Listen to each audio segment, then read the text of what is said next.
Yeah, sick. Are you ready to rally? Well, Rocky Mountain is, and that is quite evident with their all-new Altitude. Jesse Malmed just won the first stop of the 2020 EWS aboard his bike, proving it's legit. But since we all love to argue over seat angles and anti-squat numbers, we got your back as we dig into the details of our size large and see how Vital tester Kevin Lillywhite got along with this new 160/170 millimeter travel mountain bike. Rocky Mountain sent us the Altitude Carbon 90 Rally Edition, which retails for just over $9,000. Looking at the spec sheet alone, this is built for a hard-charging rider and racer. The baller spec is highlighted by maple syrup-colored graphic touches, while the tires and suspension are a direct reflection of Rocky's EWS team and their influence on this particular build. Elsewhere in the Altitude line is the Alloy 30, starting at $34.99 US. There's a coil-shocked Carbon 70 version for $7,000, and the SRAM Axis-equipped Carbon 99 drains the bank at a cool $10,000. Size small Altitudes have their own super low front triangle and are offered in 27.5-inch wheel sizes only. Mediums come in both 27.5 or 29-inch wheels, while large and XL are 29er only. If you want to go deeper in those, hit up vitalmtb.com to see the complete list of builds and options. It's clear Rocky has put a lot of thought into how this bike is offered with sizes and models. That's just the beginning though. The Altitude uses their Ride 9 adjustment system that, allows for 9 different geometry positions. 9. Rocky's geometry chart hits the bases with slack, neutral, and steep references. For simplicity, we stuck with the slack mode, and here's how the bike looks by the numbers. Seat angle, 75.4 degrees. Head angle, 64.4 degrees. Reach, 474 millimeters. Chainstay, 438 or 449. Seat tube length, 445 millimeters. Want more tweaking? Sure thing. The Altitude has a 10 millimeter chainstay length adjustment. We ran ours in short to keep things nimble. A rad little side note is that the upper shock mount on the carbon frames is removable to, quote, allow for future kinematic updates. So there may be another way to tune the Altitude. Piling on even more adjustments are the robust and refined Fox 38 Float Evol Grip 2 fork and Fox Float X2 factory shock. These are not set, sag, click a rebound or two and go shred pieces of suspension. They are highly tunable with high and low speed compression and high and low speed rebound adjustment. Not to mention air volume tweaks that can be made with spacers. With all the adjustments, it can be easy to get lost in a loop of nothing but knob twisting and tinkering. Always curious if the sweet spot has really been found. Since we've only been on the bike for 2 weeks, we've barely had time to scratch the surface of a personalized setup. We did use a Quark ShockWiz to provide some computer-based feedback and found that our initial settings were on point for the terrain we were riding. Speaking of knob twisting, the Float X2 doesn't really have knobs to twist. Okay, go. Okay. All right, try and spin it if you can, just a little bit. Sweet. The high-speed rebound knob is inaccessible for fingers because the Altitude's linkage is in the way, requiring a tool to spin it. All other adjustments require hex wrenches. The serious adjustment nerd probably won't care about such inconveniences, but someone coming from a more easily tunable bike will have a learning curve.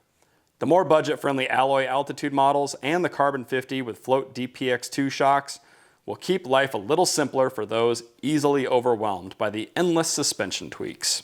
We were sent the aptly named Rally Edition of the Altitude, and that name should not be taken lightly.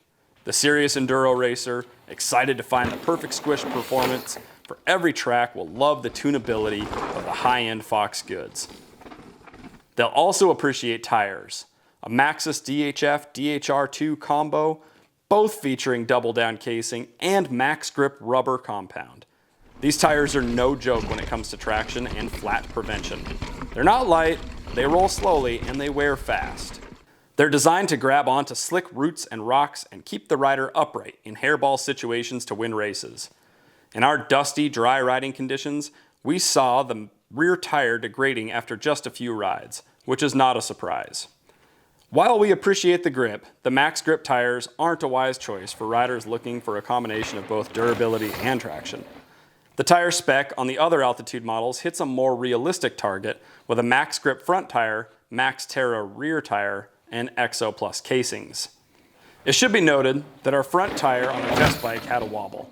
While not felt on the trail and never unseated, the wobble is visible.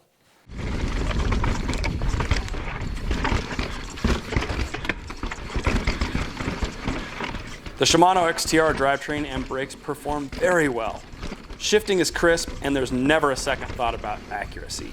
Our Rally Edition uses the quiet one-up top guide, but also includes a lower ISCG bash guard for extra protection. The 4-piston XTR brakes stop on a dime and we're fade-free on our rides. They have an on-off feeling, but it's predictable and something we appreciate when things get rowdy. The rattling of the finned pads is annoying, which is why we see so many silencing mods on pro bikes in our World Cup and EWS Pit Bits reports.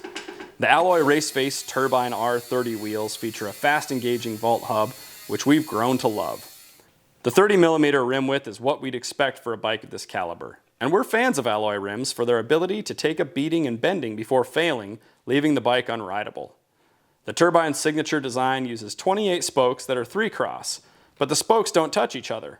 The high-tension wheels have a strong but compliant ride. The trade-off, however, is audible on the trail.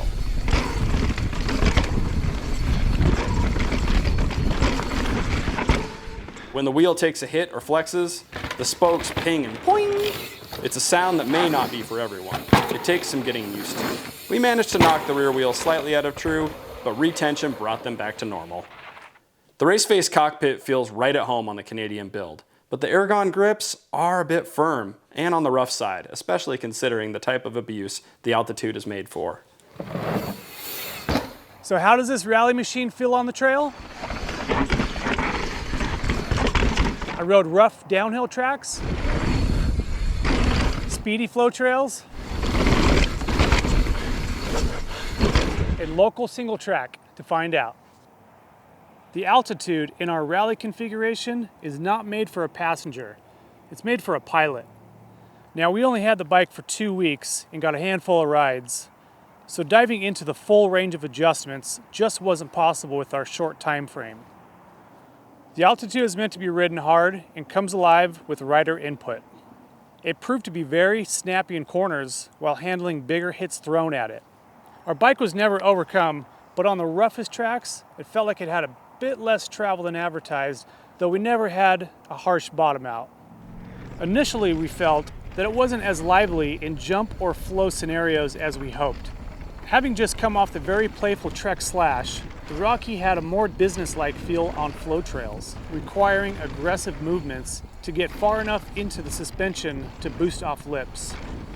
Volume spacer and low-speed suspension adjustments could be a solution if we rode flow trails on the regular. Keeping true to their intent, the tires on our Rocky are definitely more sluggish when compared to the Trek. When it came to fire road climbs, we experienced pedal bob when the shock was open. The compression lever on the Float X2 helps negate the action on ascents with sustained seated climbing. On single track and technical trails, the climbing traction was excellent. Putting power to the pedals, this bike took off. It wanted to sprint hard. It's almost like the bike transformed into a short travel bike while sprinting. Always the hot topic of debate these days is seat angles. The Rocky Mountains measured in at 75.4 degrees, which is borderline heresy these days. Now, was it a problem for us on the trails? Nope. Did that seat angle just win the first stop of the 2020 EWS? Yep. With a little help from Jesse Melmed. We're always going to analyze numbers on paper, but we value real-world experience, and ours indicates this seat angle is more than acceptable. Who is the new Rocky Mountain Altitude for? If you're looking at the $9,000 Carbon 90 Rally Edition we tested, you're a tuning perfectionist, ready to put some serious hurt down on some serious trails. 9 different geometry positions, a 10mm chainstay adjustment, and the full-scale tuning of the Fox suspension means that the perfect setting for any trail or condition is at your fingertips, or at least your tooltips. Riders looking for a versatile, strong-performing, long-travel mountain bike with a little more simplicity should investigate the other models of the new Altitude that start at $34.99. The new Rocky Mountain Altitude is an extremely adjustable and capable enduro bike. Rocky has made sure that there is a build to suit every rider's needs. After you smash that like and subscribe button, head on over to vitalmtb.com for all of the specs and details on Rocky Mountain's new Altitude. Because they got a new Altitude! Boosh. All right. Count it. And one. After you smash... You can just start from there. Okay.